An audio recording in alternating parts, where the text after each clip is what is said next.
Hello friends, स्वागत है आप सभी का मेरे इस YouTube channel are study centre पर। तो हम इस वीडियो में जियोग्राफी के इम्पोर्टेंट क्वेश्चन को कवर करेंगे जो कि आपके एग्ज़ाम के पॉइंट ऑफ व्यू से बहुत ही इम्पोर्टेंट होंगे। अगर आपको ये वीडियो पसंद आए तो सब्सक्राइब एंड लाइक ज़रूर कीजिए। तो चलिए चलते हैं क्वेश्चन की ओर। सुंदरवन डेल्टा का निर्माण करने वाली नदियां हैं। 4 ऑप्शन है: गंगा और ब्रह्मपुत्र, गंगा और झेलम, सिंधु और झेलम, गंगा और सिंधु। तो इसका सही ऑप्शन होगा A is the right answer. Ganga और ब्रह्मपुत्र इसका सही आंसर होगा। सबसे पहले जान लेते हैं डेल्टा होता क्या है। जैसा कि आप सभी जानते हैं कि नदियाँ जब भी बहती है तो अपने ढाल में ही बहती है। नदियाँ जब भी बहेगी अपने ढाल में ही बहेगी, लेकिन अगर उसका ढाल अगर समाप्त हो जाता है तो वह वहीं पे रुक जाती है, आगे की ओर नहीं बह पाती। तो नदियाँ बहती है तो अपने साथ अनेक बालू, मिट्टियाँ, रेत, अन्य अवसाद, गाद, कई प्रकार के मटेरियल अपने साथ लाती है। तो अगर उनका बहाव नहीं हो पाता है तो वो वहीं पे रुक जाती है। तो इस प्रकार से वो मिट्टी, गाद, अवसाद के द्वारा उनका मार्ग अवरुद्ध हो जाता है। फलस्वरूप नदियाँ कई धाराओं में बढ़ जाती हैं। जैसे कि नदियाँ बह रही हैं। नदियाँ बहते बहते अगर अपने मिट्टी, बालू, अवसाद द्वारा अगर रुक जाती है तो कई धाराओं में बढ़ जाती है। इस प्रकार से डेल के आकार में ये बढ़ जाती है। डेल्टा के आकार के कारण इसे हम डेल्टा कहते हैं। ठीक है। डेल्टा की विशेषता यह है कि जहाँ पर डेल्टा होता है वहाँ पर भूभाग समुद्र की ओर बढ़ा हुआ होता है। जैसे कि यह समुद्र हो गया, तो जो डेल्टा का आकार जो है वो उसका भूभाग समुद्र की ओर बढ़ा हुआ होता है।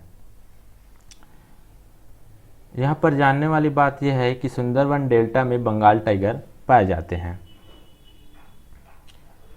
और डेल्टा के क्षेत्र का जो भूभाग डूबा रहता है उसमें एक प्रकार की वनस्पति पाई जाती है जिसे हम मैग्रोव वनस्पति कहते हैं।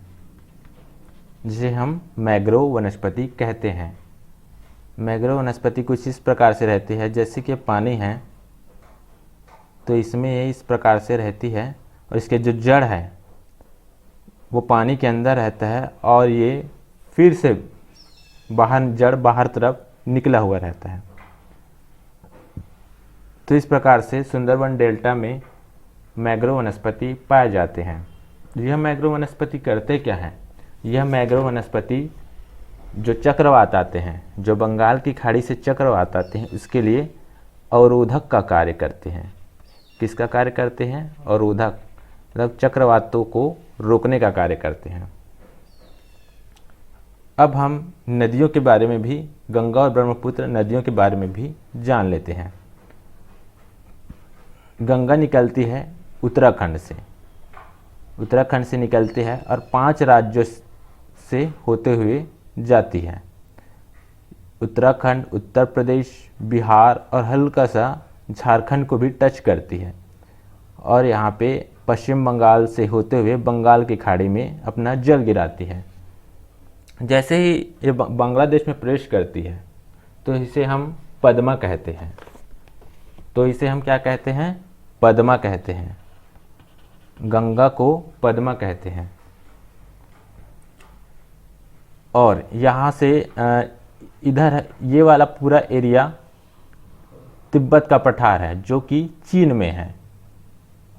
तो यहाँ पर से मान लो की बात, यहाँ पे मानसरोवर झील है। मानसरोवर झील, यहाँ से ब्रह्मपुत्र नदी निकलती है और ये हिमालय के साथ साथ पश्चिम से पूर्व की ओर बहते हुए यहाँ पर यू टर्न लेती है अरुणाचल प्रदेश के पास। और यहाँ पे नामचा बारवा पर्वत है। यहाँ पे एक पर्वत है, उसको बोलते हैं हम नामचा बारवा पर्वत।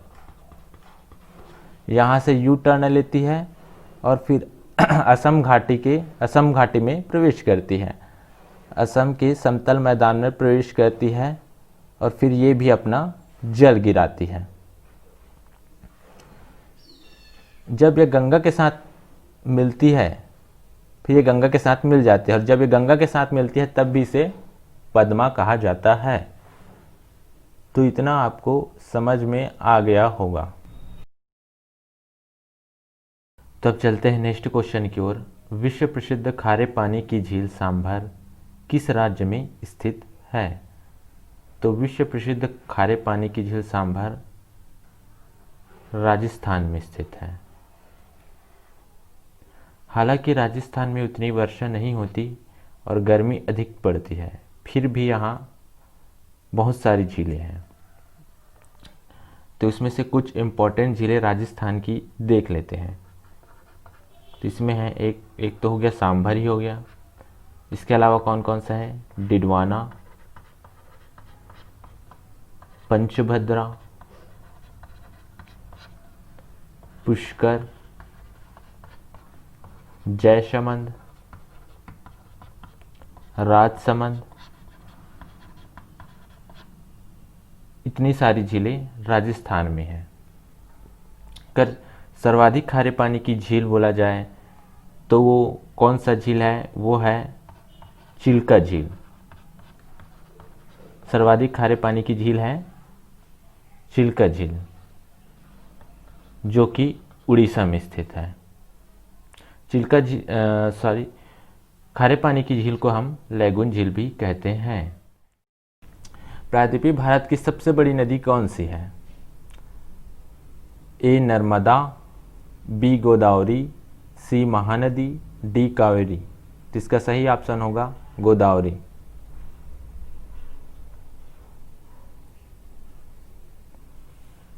गोदावरी कहाँ से निकलती है? गोदावरी यहाँ महाराष्ट्र के नासिक से निकलती है। महाराष्ट्र के नासिक से निकलती है और नासिक से होते हुए ये पहुँच जाते हैं तेलंगाना, और तेलंगाना होते हुए ये अपना मुहाना आंध्र प्रदेश जाती है, फिर अपना मुहाना आंध्र प्रदेश के तट पर बनाती है। इसकी लंबाई है लगभग 1465 किलोमीटर। तो प्रायद्वीपीय भारत की सबसे बड़ी नदी है। प्रायद्वीपीय भारत किसको कहा जाता है? जो ये वाला हिस्सा है, ये पूरा प्रायद्वीपीय भारत के अंतर्गत आता है, क्योंकि यहाँ पर पर्वत की तरह ऊंचे ऊंचे पहाड़ नहीं हैं। क्योंकि यहाँ पर पर्वत की तरह ऊंचे ऊंचे शिखर नहीं हैं। यहाँ पे पठार पाए जाते हैं जिनकी औसत ऊंचाई लगभग 700 मीटर होती है। इसी कारण इसे प्रायद्वीपीय भारत का पठार भी बोला जाता है, प्रायद्वीपीय भारत कहा जाता है। ये जो गोदावरी नदी है, ये इसको दक्षिण भारत की सबसे बड़ी नदी भी कहा जाता है। अगर भारत की सबसे लंबी नदी की बात करें तो वो ब्रह्मपुत्र है, जो कि मैंने आपको वीडियो के स्टार्ट में बताया था कि ब्रह्मपुत्र नदी मानसरोवर झील से निकलती है और अरुणाचल प्रदेश होते हुए असम में प्रवेश करती है, फिर बंगाल की खाड़ी में अपना जल गिराती है। इसकी लंबाई है लगभग 2900 किलोमीटर। ये सबसे लंबी नदी है भारत की। तो इतना आपको समझ में आ गया होगा। तो चलते हैं अब नेक्स्ट क्वेश्चन की ओर। उज्जैन किस नदी के किनारे स्थित है? उज्जैन है आपका क्षिप्रा नदी के किनारे स्थित है। एक फैक्ट मैं आपको बता दूं कि कुंभ मेला 4 शहरों में लगता है। शहर के नाम कौन कौन से हैं? हरिद्वार, इलाहाबाद, उज्जैन और नासिक। इनमें से हरिद्वार और इलाहाबाद किस नदी के किनारे बसे हैं? गंगा। और उज्जैन किस नदी के किनारे बसा है? क्षिप्रा। और नासिक गोदावरी। तो इतना आपको याद रखना है कि कुंभ मेला 4 शहरों के किनारे लगता है, हरिद्वार, इलाहाबाद, उज्जैन और नासिक। और 3 नदियों के किनारे, वो कौन कौन से हैं? गंगा, क्षिप्रा और गोदावरी। तो इतना आपको समझ में आ गया होगा। चलते हैं नेक्स्ट क्वेश्चन की ओर। निम्नलिखित में से भारत का कौन सा राज्य रबड़ के उत्पादन में अग्रणी है? ए तमिलनाडु, बी केरल, सी कर्नाटक, डी आंध्र प्रदेश। तो इसका सही ऑप्शन होगा केरल। केरल में ही क्यों रबड़ का उत्पादन होता है? ये प्रश्न आपके मन में ज़रूर आया होगा, क्योंकि यहाँ पर रबड़ की खेती सिर्फ लेटेराइट की मिट्टी में की जाती है और लेटेराइट मिट्टी केरल में अधिकांश मात्रा में पाया जाता है। और लेटेराइट मिट्टी कैसी है? निक्षालित मिट्टी है।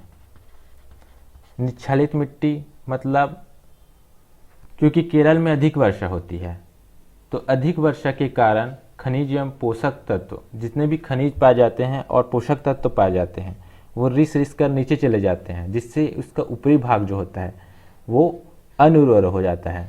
जैसे कि ये मिट्टी है, मिट्टी की सतह है, तो यहाँ पे ऊपरी भाग है, उसमें खनिज एवं पोषक तत्व होंगे, तो रिस कर नीचे चले जाते हैं अधिक वर्षा के कारण, जिससे ऊपरी भाग अनुर्वर हो जाती है, ऊपरी भाग अनुर्वर हो जाती है, अनुपजाऊ हो जाती है, जिसके कारण ये खाद्यान्न के लिए उपयुक्त नहीं होती। इसी कारण यहाँ पे रबड़, मसालों आदि की खेती की जाती है।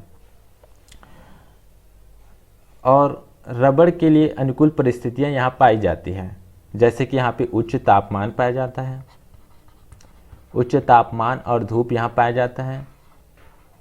और क्या पाया जाता है? यहाँ पे लेटेराइट मृदा पाई जाती है, लेटेराइट मिट्टी पाई जाती है और 200 सेंटीमीटर से अधिक वर्षा होती है, क्योंकि यह विषुवत रेखा के पास है, इस कारण से यहाँ पे अत्यधिक वर्षा होती है।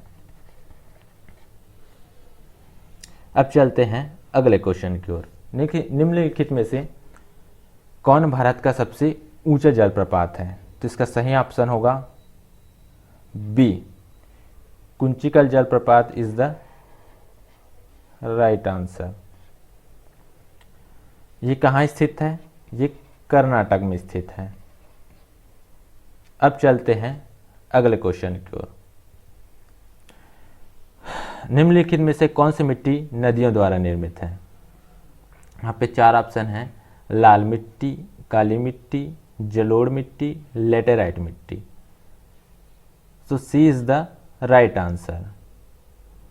जलोढ़ मिट्टी नदियों द्वारा निर्मित है, क्योंकि नदियों द्वारा पहाड़ों को काट कर लाई जाती है और मैदानी क्षेत्रों में बिछा दिया जाता है, तो इसी को हम जलोढ़ मिट्टी कहते हैं।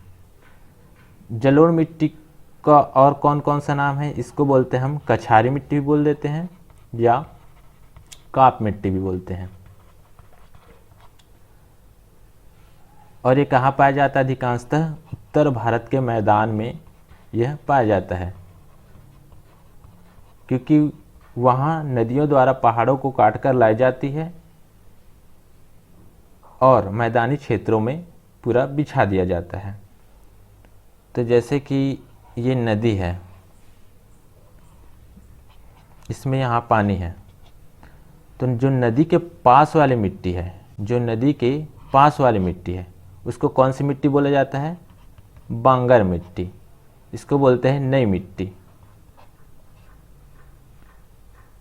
सॉरी, इसको बोलते हैं हम खादर मिट्टी। जो नदी के पास वाला रहता है उसको बोलते हैं हम खादर मिट्टी, और जो नदी से दूर रहता है, जो कि पुरानी रहती है, उसको बोलते हैं हम बांगर मिट्टी। तो इतना आपको याद रखना है। निम्नलिखित में से किस राज्य में सबसे बड़ा वन क्षेत्र है? A Himachal Pradesh, B Madhya Pradesh, C Arunachal Pradesh और डी आसाम।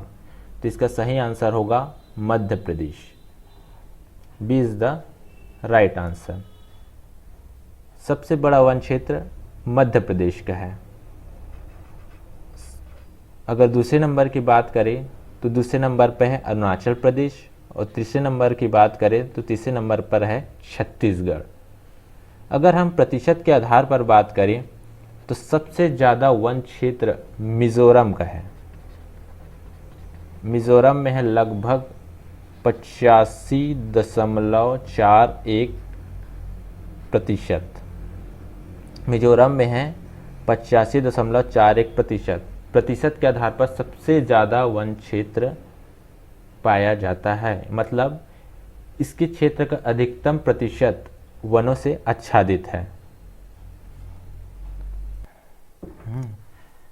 अब चलते हैं नेक्स्ट क्वेश्चन की ओर। निम्नलिखित में से देश का सबसे लंबा आंतरिक जल मार्ग कौन सा है? तो इसका सही ऑप्शन होगा इलाहाबाद से हल्दिया। इलाहाबाद से हल्दिया देश का सबसे लंबा आंतरिक जल मार्ग है। मतलब जल मार्ग देश के भीतरी भागों को नहरों और नदियों द्वारा बंदरगाहों तक जोड़ने का कार्य करती है। इसे ही हम आंतरिक जल मार्ग कहते हैं। तो इलाहाबाद से हल्दिया किस सन में बना था? तो ये बना था 1986 में बना था। इसको हम नेशनल वाटर वन कहते हैं, राष्ट्रीय जल मार्ग फर्स्ट। देश का पहला राष्ट्रीय जल मार्ग है ये। इसकी लंबाई की बात करें तो इसकी लंबाई है लगभग 1620 किलोमीटर की। तो इतना आपको समझ में आ गया होगा। अब चलते हैं नेक्स्ट क्वेश्चन की ओर। निम्नलिखित में से किस राज्य में 2 से अधिक बंदरगाह है? किस राज्य में 2 से अधिक बंदरगाह है? तो यहाँ पे महाराष्ट्र में 2 बंदरगाह हैं, पश्चिम बंगाल में भी 2 बंदरगाह है, उड़ीसा में भी 1 बंदरगाह है और तमिलनाडु में 3 बंदरगाह है। तो तमिलनाडु आपका सही आंसर होगा। महाराष्ट्र में जो बंदरगाह है इसका नाम क्या है? मुंबई और नावासोवा। पश्चिम बंगाल में कौन कौन सा है? हल्दिया और कोलकाता। और उड़ीसा में है पारादीप। और तमिलनाडु में है 3 बंदरगाह, एन्नोर, चेन्नई और तूतीकोरन। तो आपको इतना याद रखना है, तमिलनाडु में 3 बंदरगाह है, एन्नोर, चेन्नई और तूतीकोरन। अब चलते हैं नेक्स्ट क्वेश्चन की ओर। भारत में हीरे की खान कहाँ है? ए कर्नाटक, बी उत्तर प्रदेश, सी मध्य प्रदेश, डी तमिलनाडु। इसका सही ऑप्शन होगा मध्य प्रदेश। हीरे की खान है आपका मध्य प्रदेश में। हीरा मध्य प्रदेश में विंध्य क्रम की चट्टानों में पाया जाता है। अब चलते हैं नेक्स्ट क्वेश्चन की ओर। निम्नलिखित में से किस राज्य में तांबा खनिज का सबसे बड़ा भंडार है? तो इसका सही ऑप्शन होगा राजस्थान। राजस्थान के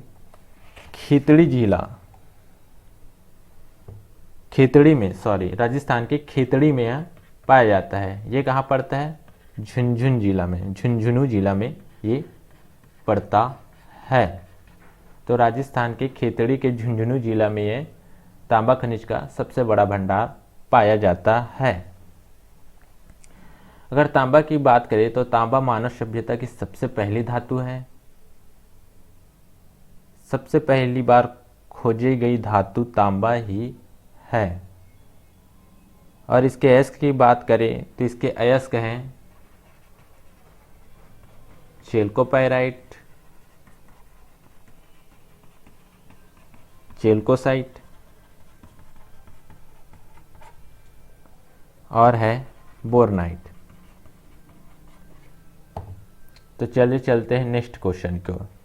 भारत में हरित क्रांति का सर्वाधिक प्रभाव किस फसल पर पड़ा? तो भारत में हरित क्रांति का सर्वाधिक प्रभाव गेहूं पर पड़ा। गेहूं का प्रयोग सर्वप्रथम कहां पे किया गया था? ये किया गया था मैक्सिको में किया गया था। जब इसका प्रयोग मैक्सिको में किया गया था तो वहाँ अभूतपूर्व वृद्धि देखने को मिली।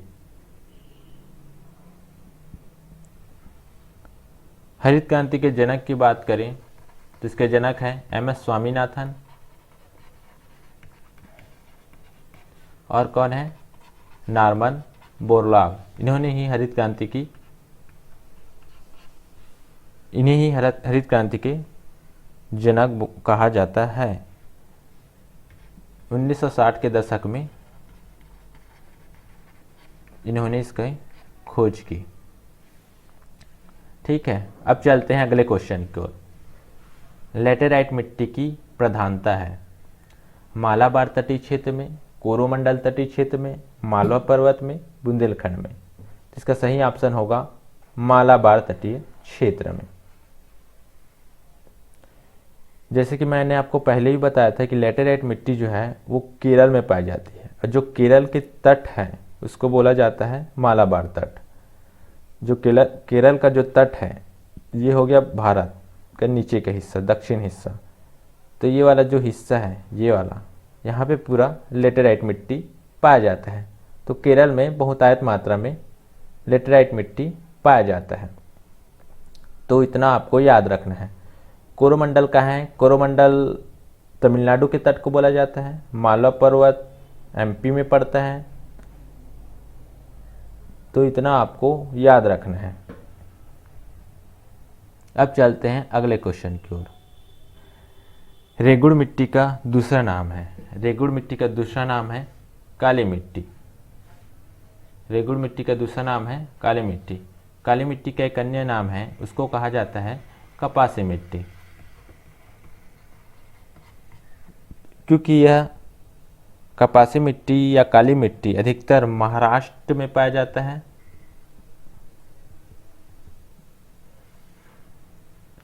यहाँ पे जो महाराष्ट्र वाला हिस्सा है वहाँ पाया जाता है। महाराष्ट्र में पाया जाता है पूरा काली मिट्टी, और ये राजस्थान का ये दक्षिणी हिस्सा, और ये उत्तरी कर्नाटक, यहाँ पे पूरा काली मिट्टी पाया जाता है। और यहाँ कपास की खेती की जाती है इस काली मिट्टी में, इसीलिए इसे कपासी मिट्टी भी कहा जाता है। तो इतना आपको समझ में आ गया होगा। अब चलते हैं नेक्स्ट क्वेश्चन की ओर। कांजीरंगा किसके लिए जाना जाता है, काजीरंगा नेशनल पार्क किस लिए जाना जाता है। तो कांजीरंगा नेशनल पार्क गेंडा के लिए जाना जाता है। ये कैसा गेंडा है, एक सींग वाला गेंडा। ये कैसा गेंडा है, एक सींग वाला गेंडा। कांजीरंगा नेशनल पार्क कहाँ है, आसाम में है। असम के अलावा और कहाँ पाया जाता है एक सींग वाला गेंडा, तो वो पाया जाता है पश्चिम बंगाल में। अब चलते हैं नेक्स्ट क्वेश्चन की ओर। भारत की सबसे बड़ी जनजाति कौन सी है। भारत की सबसे बड़ी जनजाति है गोंड। इरूला केरल की जनजाति है, पनियान केरल की जनजाति है, और कुकी मणिपुर की जनजाति है। एक क्वेश्चन और बन सकता है, दक्षिण भारत की सबसे बड़ी जनजाति की अगर बात करें तो वो होगा टोडा जनजाति। ये दक्षिण भारत की सबसे बड़ी जनजाति है, जो कि मुख्यतः भैंस पालन का काम करती है।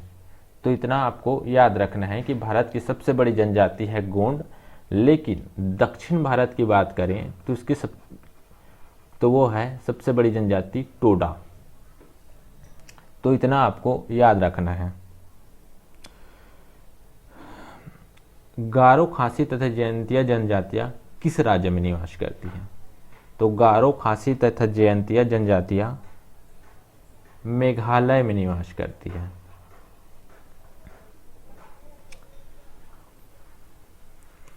मेघालय में एक पठार है जिसे हम कहते हैं शिलांग पठार। शिलांग पठार में 3 पहाड़ियां हैं। कौन कौन सी पहाड़ियां हैं, इसी जनजातियों के नाम पर ही पहाड़ियां हैं, गारो, खासी, जयंतिया। यहाँ पे शिलांग पठार में 3 पहाड़ियाँ हैं, गारो, खांसी और जयंतिया। खांसी में ही एक 2 स्थल है, चेरापूंजी और मासिनराम। ये मासिनराम है, यहाँ पे सबसे ज़्यादा वर्षा होती है। ये दुनिया में सर्वाधिक वर्षा प्राप्त करने वाला स्थान है। मासिनराम दुनिया में सर्वाधिक वर्षा प्राप्त करने वाला स्थान है। यहाँ पर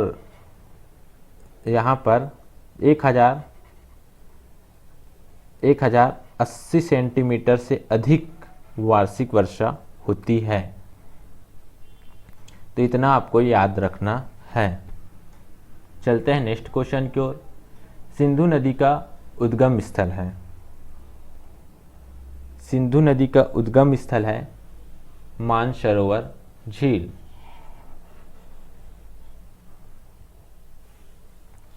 सिंधु नदी यहाँ पे मानसरोवर झील है, जो कि तिब्बत के पठार में है। तिब्बत का पठार कहाँ पर है? तिब्बत का पठार यहाँ पे है हिमालय। तिब्बत का पठार हिमालय के उत्तर में है। तो तिब्बत के पठार पर मानसरोवर झील है और मानसरोवर झील से निकलती है सिंधु नदी और यह प्रवेश करते भारत में, फिर पाकिस्तान में अपना जल गिराती है।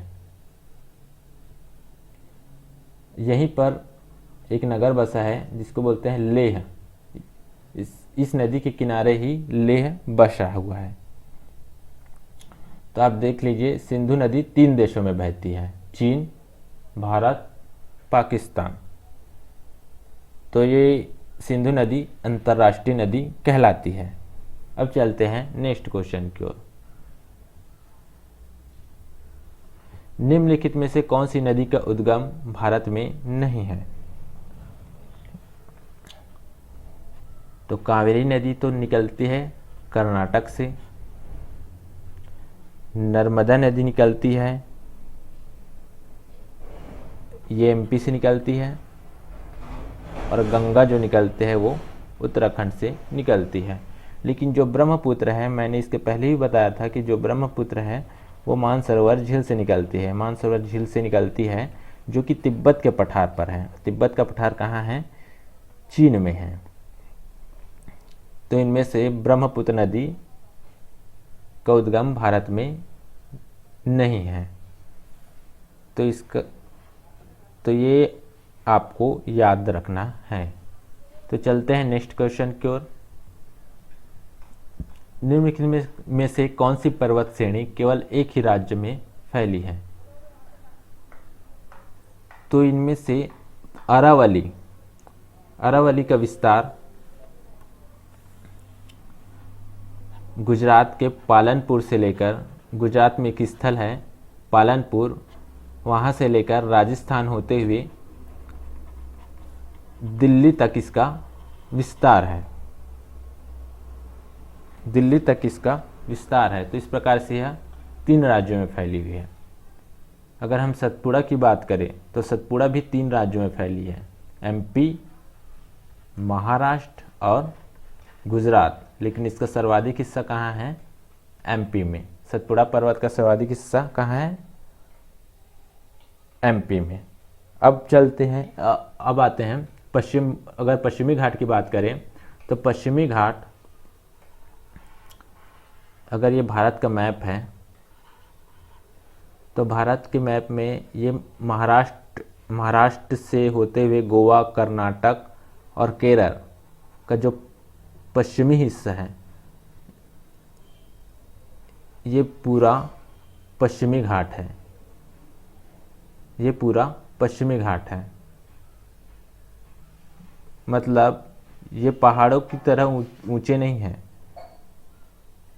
ये एक प्रकार से पठारी भाग है।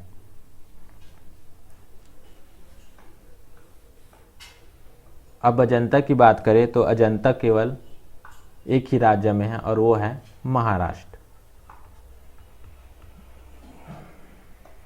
अब चलते हैं नेक्स्ट क्वेश्चन की ओर। दुग्ध उत्पादन बढ़ाने के लिए भारत सरकार द्वारा कौन सी क्रांति शुरू की गई?